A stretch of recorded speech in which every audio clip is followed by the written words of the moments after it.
जय हिंद दोस्तों। चैनल पे आप सभी लोगों का बहुत बहुत स्वागत है।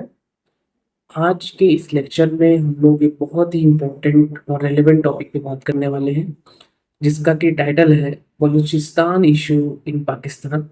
और जो भी समस्याएं हैं पाकिस्तान में बलूचिस्तान से संबंधित, क्योंकि अगर हमें पाकिस्तान की जियोपॉलिटिक्स को समझना है और साउथ एशिया की जियोपॉलिटिक्स को समझना है तो बलूचिस्तान एक बहुत ही इम्पोर्टेंट टॉपिक हो जाता है हमारे लिए। और बलूचिस्तान की समस्या हाल ही में फिर से काफ़ी ज़्यादा चर्चा में रही है। और रिसेंटली आपने सुना होगा कि अभी 2-3 दिन पहले ही जाफर एक्सप्रेस, जो कि एक बहुत ही प्रमुख ट्रेन है पाकिस्तान में, और क्वेटा, जो कि बलूचिस्तान का एक इम्पोर्टेंट सिटी है, उसको जोड़ती है पेशावर से। और इसका रूट बहुत इंपॉर्टेंट है, हम लोग अभी डिटेल में इसके पूरे रूट की भी बात करेंगे। उसको हाईजैक किया गया। जनरली हम लोग ट्रेन के हाईजैकिंग की बात नहीं करते, हम लोग प्लेन के हाईजैकिंग की बात करते हैं, लेकिन यहाँ पे एक ट्रेन को हाईजैक किया गया और जिसकी जिम्मेदारी ली बीएलए ने, बलूचिस्तान लिबरेशन आर्मी ने। तो एक ये बहुत ही महत्वपूर्ण घटना थी, एक इम्पॉर्टेंट इंसिडेंट था ये। इसके बाद अभी इस घटना को बीते 2-3 दिन भी नहीं हुए थे, तुरंत ही एक सुसाइड बॉम्बर ने अटैक किया और लगभग 90 के आसपास जो पाकिस्तानी आर्मी के सोल्जर्स थे वो उस घटना में मारे गए। तो और ऐसी बहुत सारी घटनाएं भी हुई साथ में, बहुत सारी तो न्यूज़ में आ भी नहीं पाती हैं। तो रिसेंटली हम ये देख रहे होंगे कि बलूचिस्तान का जो मुद्दा है ये बहुत ज़्यादा चर्चा में है।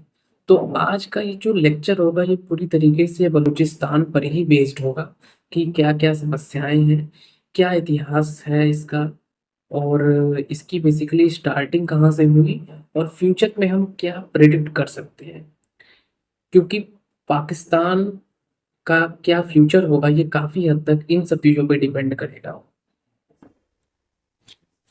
तो आइए हम लोग शुरू करते हैं। और ये मैं बीच बीच में मैप्स जो इम्पोर्टेंट होंगे, इम्पोर्टेंट इमेजेस होंगी, उसको भी मैं ऐड करता रहूँगा, जिससे आपको एक प्रॉपर आइडिया लग सके और अच्छे से आपका कॉन्सेप्ट इस टॉपिक पे क्लियर हो सके। तो बलूचिस्तान, जैसा कि आप सभी जानते हैं कि इम्पोर्टेंट प्रोविंस है पाकिस्तान का।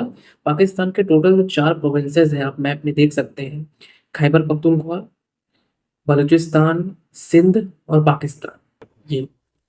और ये पूरा, इसके अलावा पाकिस्तान ऑक्यूपाइड कश्मीर वाला भी एरिया है, जो कि एक, जिसकी वजह से प्रॉब्लमेटिक सिचुएशन बनी है इंडिया और पाकिस्तान के बीच में।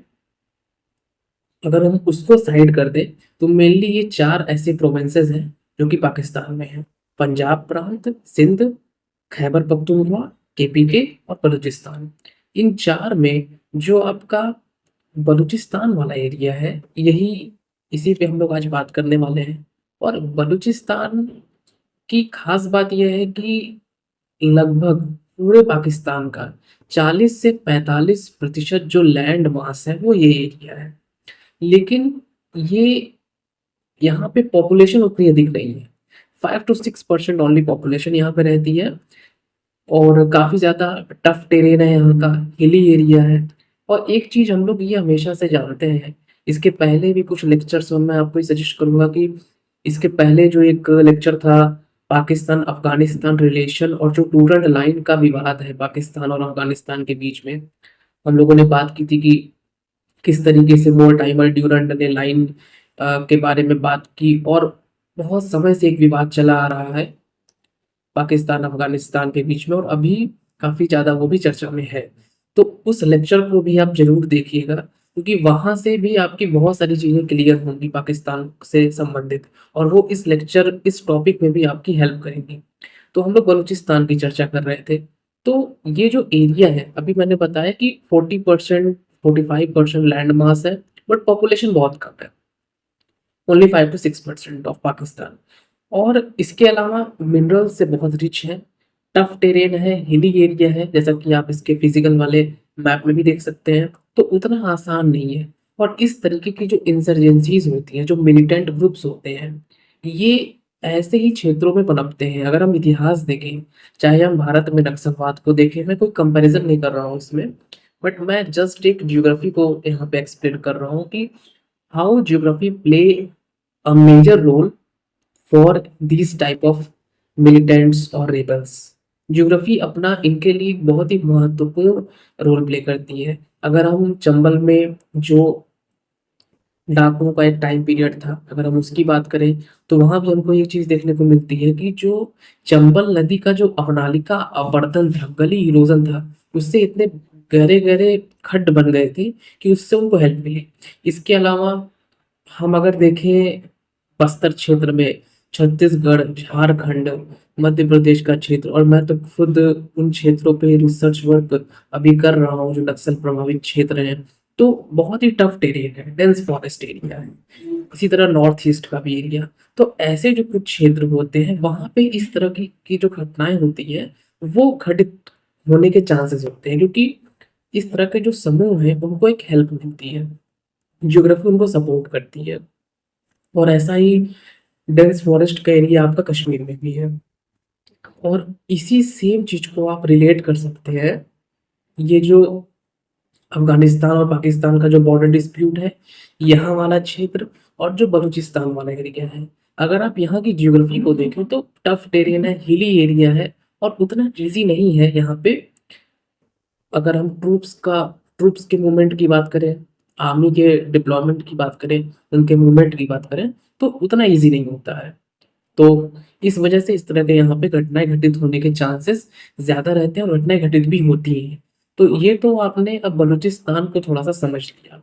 यहाँ पे अ, पश्तून पॉपुलेशन भी रहती है, बलोच पॉपुलेशन भी है, और जो बलोच हैं ये अपने आप को जो अदर मुस्लिम कम्युनिटीज हैं पाकिस्तान में, चाहे वो सिंध में रह रहे हों, चाहे वो पंजाब में रह रहे हों, उनसे थोड़ा सा अपने आप को अलग पाते हैं। क्यों अलग पाते हैं?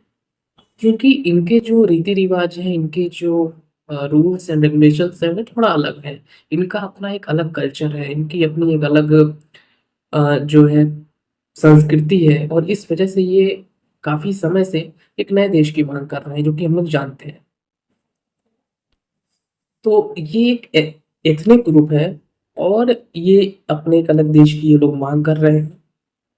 और यहाँ जो ये पूरा क्षेत्र है, ऐसा नहीं कि सिर्फ ये पाकिस्तान में, ये कुछ हिस्सा, कुछ इसका जो है हिस्सा है वो अफगानिस्तान में भी है थोड़ा सा, स्पेशली अफगानिस्तान का जो क्षेत्र है, और उसके साथ ही साथ कुछ इसका हिस्सा है वो ईरान में भी है। अगर उसका हम एग्जैक्ट नाम देखें तो निमरूज, कांधार और हेलमंड के जो क्षेत्र है अफगानिस्तान में, वो बलूचिस्तान या बलूच पॉपुलेशन से काफी प्रभावित है, और या वहाँ पे ऐसी पॉपुलेशन निवास करती है। ईरान का सिस्तान बलूचिस्तान प्रांत है, और पाकिस्तान में तो बलूचिस्तान आप जान ही रहे हैं। तो ये जो बलूचिस्तान का जो पूरा एरिया जो बनता है, ये सिर्फ पाकिस्तान वाला नहीं है। पाकिस्तान में तो एक प्रांत का नाम ही बलूचिस्तान हो गया, बट उसके अलावा ईरान में भी एक क्षेत्र है, और अफगानिस्तान के भी कुछ क्षेत्र हैं। तो पाकिस्तान का एरिया, ईरान का थोड़ा सा एरिया, और अफगानिस्तान का थोड़ा सा एरिया, इन सब को मिला के एक बलूचिस्तान देश की जो है मांग है, एक नए कंट्री की। और हालांकि उन सब क्षेत्रों में अभी उतना ऐसा विद्रोह नहीं है जितना यहाँ पे हो रहा है, क्योंकि यहाँ पे हम लोग जानते हैं कि किस तरीके से जो पाकिस्तानी गवर्नमेंट है वो इनके लिए प्रॉब्लमेटिक सिचुएशन क्रिएट कर रही है। और इस वजह से जो पाकिस्तान वाला बलूचिस्तान वाला हिस्सा है वो ज्यादा तेजी से आवाज उठा रहा है अपने आजादी की, और ज्यादा तीव्र गति से मुहिम वहां पे चल रही है। और ये तो हम लोगों ने कुछ बेसिक से समझ लिए। अब अगर आगे हम लोग थोड़ा सा इतिहास जाने बलूचिस्तान का, तो आज़ादी के पहले की अगर हम बात करें तो यहाँ पे टोटल 4 रियासतें हुआ करती थी: कलात, खारान, लासबुला और मकरान। कलात, खारान, लासबुला और मकरान, ये 4 यहाँ पे रियासतें हुआ करती थी। और ये जो 4 रियासतें थी, इनमें जो कलात रियासत थी वो बड़ी रियासत थी, और इन सभी में सबसे ज्यादा महत्वपूर्ण थी। और एक टाइम पे तो ये जो रियासत थी ये एक स्वतंत्र रूप से रहना चाह रही थी, और मोहम्मद अली जिन्ना ने इस चीज को स्वीकार भी कर लिया था। ये मैं बात कर रहा हूँ 19 1940s का जो अंतिम समय था, 1947 1948 का जो टाइम पीरियड था, जब रियासतों का विलय हो रहा था, और उस टाइम पे ये जो कलात रियासत थी, ये रहना चाह रही थी स्वतंत्र, लेकिन ऐसा हो न सका। और 17 मार्च 1948 को क्या हुआ कि खरान, लासबुला और मकरान, इनका तो पाकिस्तान में विलय हो गया। अब बच गई सिर्फ एक रियासत, कलात। अब कलात का क्या होगा? फिर ये किया गया कि 28 मार्च 1948, कुछ ही दिनों बाद, यद्यपि पहले ये चीज़ नहीं होने वाली थी, बट हम लोग जानते हैं पाकिस्तान में कुछ भी कंफर्म नहीं होता है। पाक आर्मी ने अटैक कर दिया कलात के ऊपर, और जो कलात के खान थे वो गिरफ्तार कर लिए गए और जबरदस्ती उनसे दस्तावेजों पे दस्तखत करवाए गए। और इस तरीके से ये जो कलात है, इसका भी पाकिस्तान में विलय हो गया। तो यहाँ पे दोस्तों हम लोगों ने देखा कि ये जो 4 रियासतें थी, जनरली इसके बारे में हम लोग बात नहीं करते हैं। हम लोग जब भी बलूचिस्तान की बात करते हैं तो हम ओवरऑल बलूचिस्तान की बात करते हैं।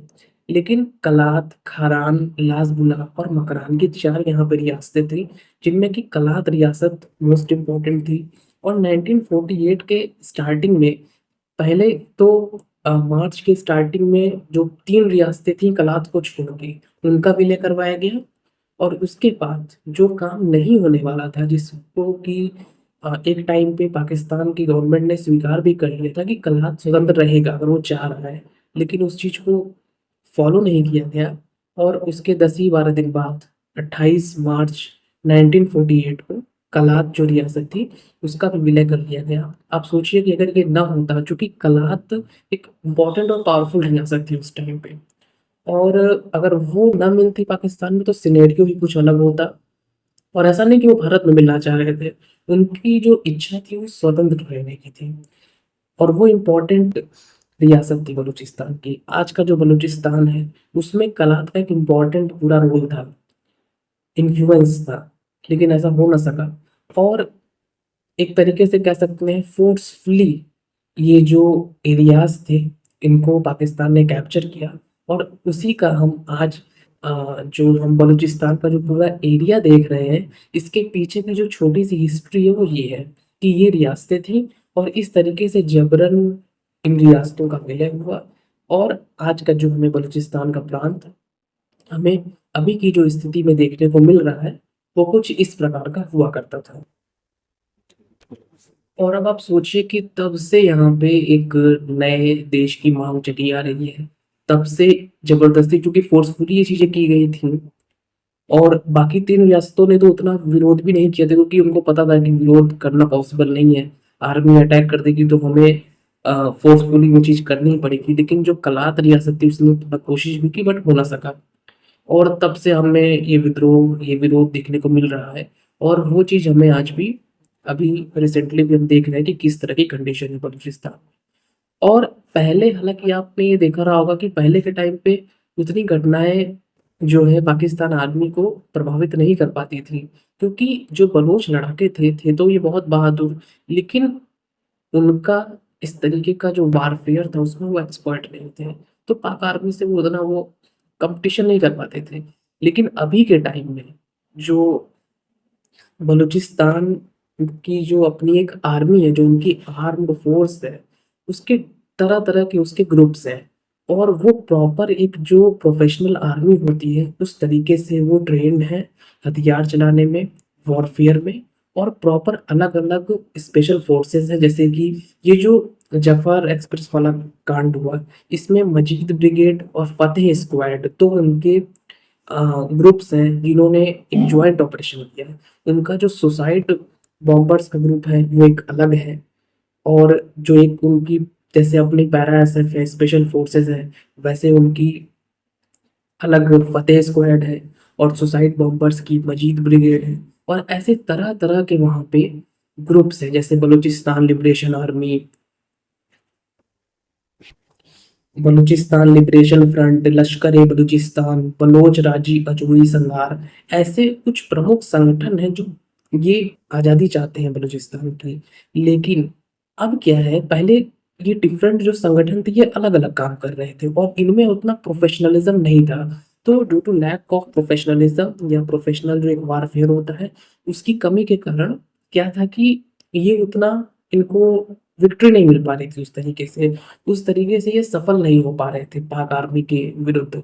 लेकिन अभी हम देख रहे हैं रिसेंटली 4 टू 5 ईयर्स से, जब से ये मिल के काम कर रहे हैं, जितने भी ग्रुप्स हैं, ये मिल के एक यूनिफाइड बलोच आर्मी का निर्माण करते हैं, और सभी के सभी जब मिल के काम कर रहे हैं, तो इनको सफलता भी मिल रही है और पाकिस्तान आर्मी को ये पीछे भी ढकेल रहे हैं, जो कि हमें रिसेंटली देखने को मिल रहा है।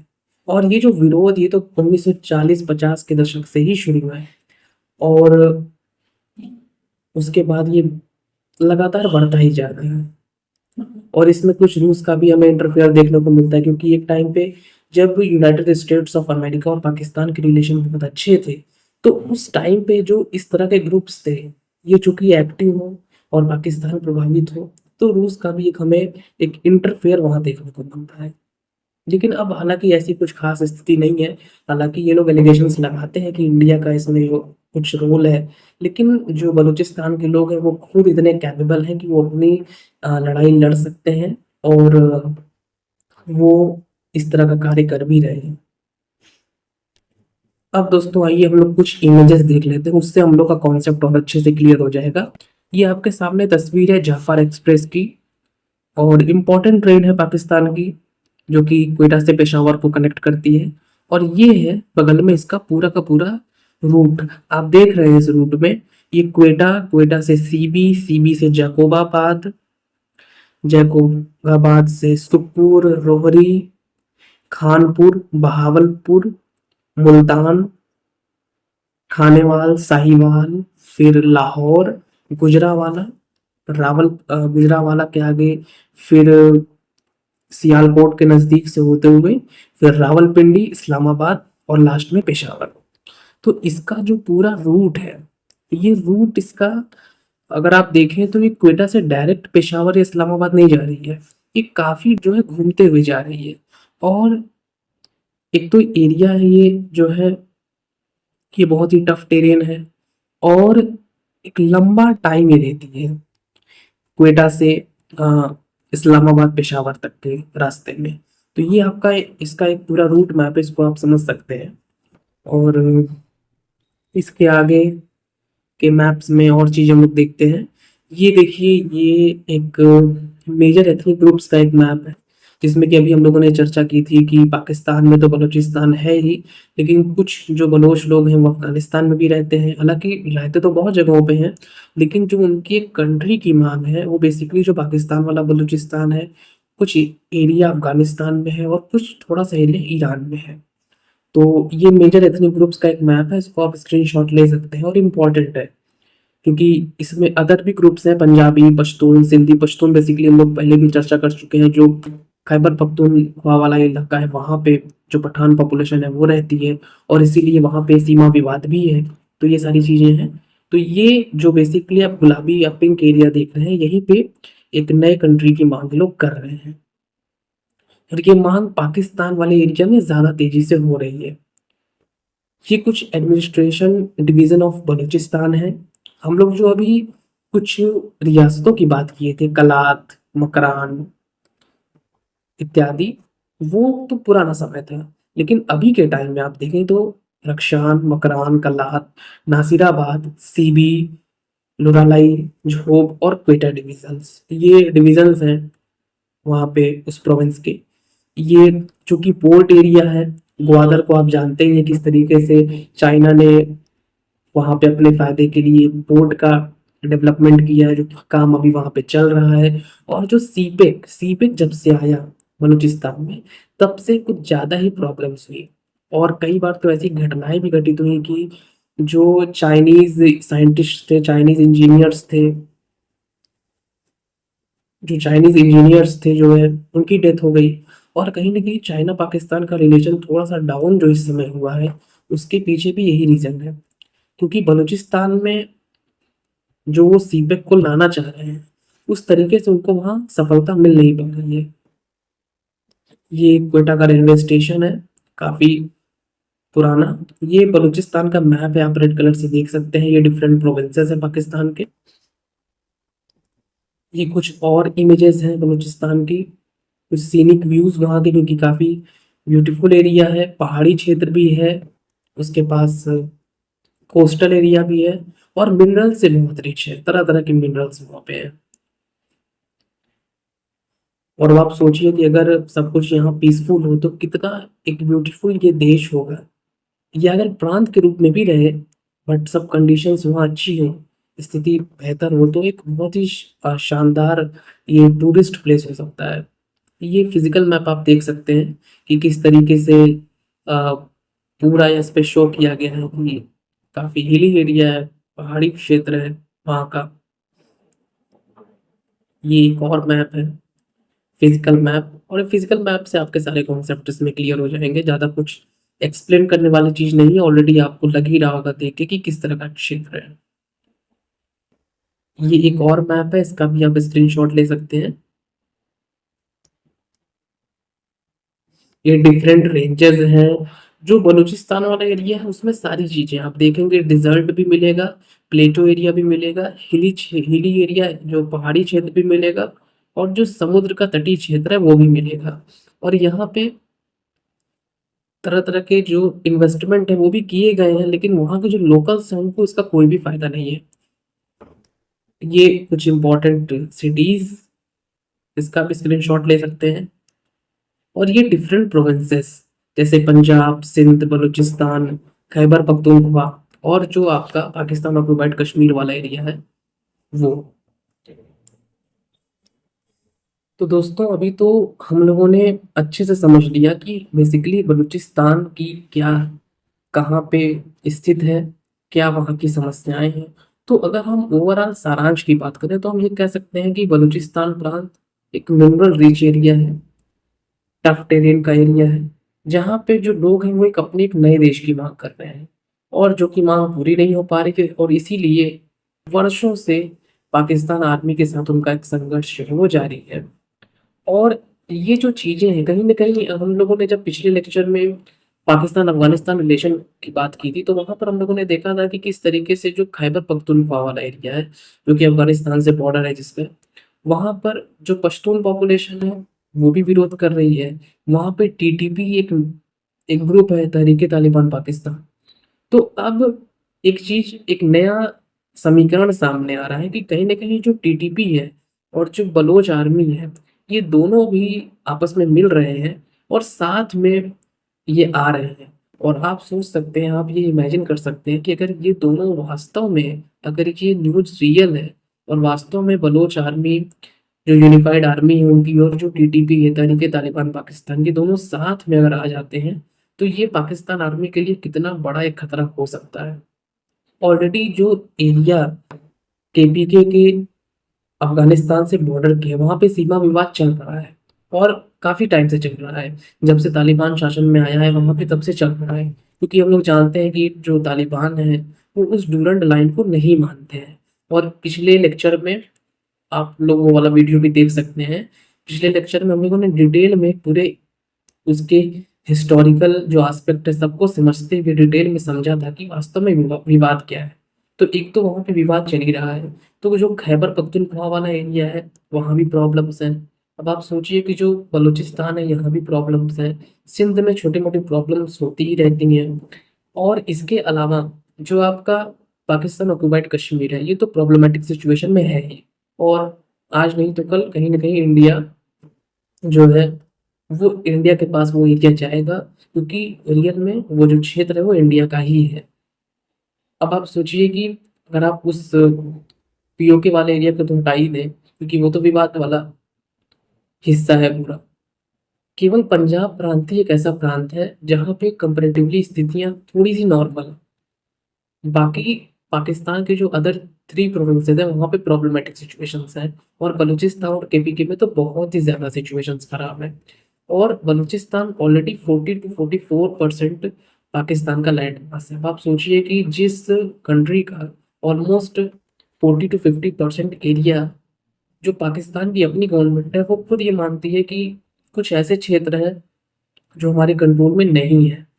तो अगर किसी कंट्री का लगभग आधा जो क्षेत्र है वह उसके कंट्रोल में नहीं है, उसके कंट्रोल से बाहर है, या वो उसको वहाँ कंट्रोल नहीं कर पा रहे हैं, तो आप समझ सकते हैं कि ये कितनी बड़ी एक उनकी नाकामी है उस कंट्री की।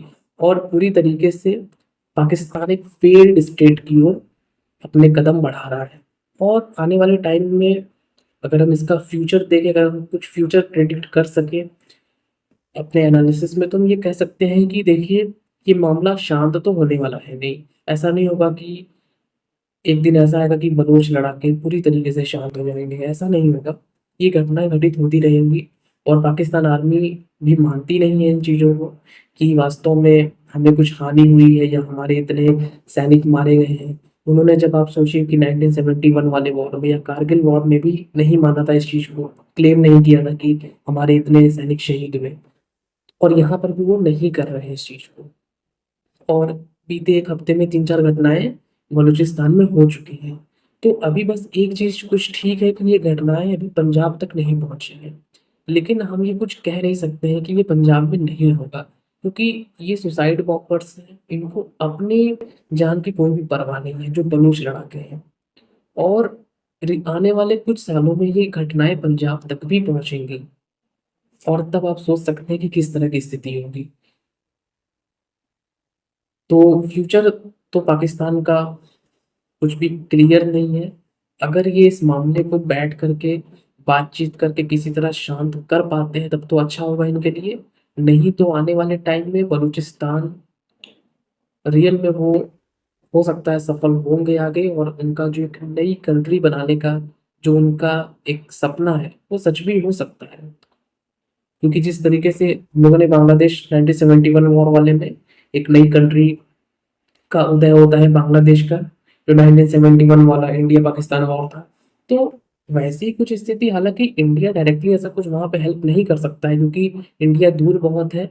बांग्लादेश वाले केस में सिचुएशन अलग थी, लेकिन बलूचिस्तान वाले एरिया में वो खुद इतने ट्रेंड हैं, खुद वो वॉरफेयर में इतने एक्सपर्ट हैं कि आप सोचिए कि वो लगातार पाकिस्तान आर्मी को पीछे ढकेल रहे हैं। तो फ्यूचर में तो काफ़ी प्रॉब्लम्स होने वाली है पाकिस्तान आर्मी के लिए। और अगर वो संभल जाते हैं और बातचीत करके इस समस्या का समाधान निकालते हैं, तब तो उनके लिए ठीक होगा। नहीं तो हमें फिर से अगेन पाकिस्तान के कुछ टुकड़े होते हुए देखने पड़ सकते हैं। और अगर ऐसा होता है, तो पाकिस्तान के लिए बहुत ही ज़्यादा एक खराब स्थिति होगी, क्योंकि बलूचिस्तान एक अलग, वहाँ से जो उनका प्रांत है वो एक अलग प्रांत हो जाएगा। और अगर ऐसा होता है, तो कहीं न कहीं जो सिंध में प्रॉब्लम चल रही हैं, जो केपीके में प्रॉब्लम चल रही हैं, अब आप इस पूरे सिनेरियो को समझिए कि जो बलूचिस्तान की समस्या है, ये कहीं न कहीं जो सिंध में है, लोग हैं जो अलग अपनी माँग कर रहे हैं, जो केपीके में जो पश्तून पॉपुलेशन है, जो वो माँग कर रही है, उनको भी, उन माँगों को भी वो तेज़ करेंगी। इनको लगेगा कि अगर बलूच लड़ाके ये चीज़ कर सकते हैं, तो हम भी कर सकते हैं। तो इन फ्यूचर पाकिस्तान के लिए बहुत सारी प्रॉब्लम्स होने वाली हैं। और अगर ऐसा कुछ डेवलपमेंट होता है, कुछ इस तरह की घटना अगेन घटित होती है, तो हम लोग ज़रूर उस पे भी बात करेंगे। लेकिन फिलहाल आज के इस लेक्चर में इतना ही। हम लोगों ने बलूचिस्तान को देखा, और नेक्स्ट हम लोग फिर से किसी और इम्पोर्टेंट जियोपॉलिटिक्स के टॉपिक पे बात करेंगे। और ये बलूचिस्तान को समझना आपके लिए इसलिए आवश्यक था, क्योंकि अब आप यहाँ से ये देखेंगे कि कोई भी एरिया किसी स्टेट के लिए, किसी भी जो, अगर हम कंट्री कहें, तो किसी भी कंट्री के लिए कितना इम्पोर्टेंट होता है। और अब ऐसा भी सुनने में आ रहा है कि मे बी यूएसए की एंट्री होगी पाकिस्तान में, क्योंकि, और यूएसए अगर पाकिस्तान में एंट्री लेता है, तो उसको कहीं ना कहीं फ़ायदे भी होंगे, उस पूरे रीजन में फिर से वो वापस आएगा, और बलूचिस्तान का जो मामला है उसको शांत करने के लिए फंड भी प्रोवाइड करेगा, और यही पाकिस्तान चाहता भी है। तो यूएसए की भी एंट्री हो सकती है। अगर यूएसए की एंट्री होती है, तो कहीं न कहीं उसके अपोज़िशन में रशिया तो मिलिटेंट ग्रुप्स को सपोर्ट कर सकता है। तो बहुत सारे सिनेरियोज़ चेंज होंगे, और बैकग्राउंड में बहुत सारी चीज़ें हो भी रही हैं, जो कि अभी उतनी क्लियर नहीं निकल के आई हैं। लेकिन इतना तो कन्फर्म है कि इन फ्यूचर ये जो पूरा रीजन है, ये चर्चा में रहेगा, और तरह-तरह की न्यूज़ यहाँ पे आती रहेगी। और वास्तव में इस पूरी समस्या के पीछे प्रॉब्लम यही थी कि जो बलूचिस्तान के लोकल लोग थे, उनका कभी भी ध्यान नहीं दिया गया। जो state highly rich in minerals है, सबसे ज़्यादा इम्पोर्टेंट है, सबसे ज़्यादा लैंड मास वहाँ पे है, वो हमेशा ही नेग्लेक्टेड रहा। तो ये तो खामियाजा भुगतना था ही पाकिस्तान की गवर्नमेंट को और पाकिस्तान की आर्मी को, जो कि वो लोग इस समय झेल रहे हैं। तो दोस्तों फिलहाल इस लेक्चर में इतना ही। आगे हम लोग फिर और किसी इम्पोर्टेंट लेक्चर में मिलेंगे और किसी इम्पोर्टेंट जो हमारा जियो पॉलिटिक्स का, फॉरेन अफेयर्स, इंटरनेशनल रिलेशंस का टॉपिक होगा, उस पर बात करेंगे। फिलहाल इतना ही। धन्यवाद।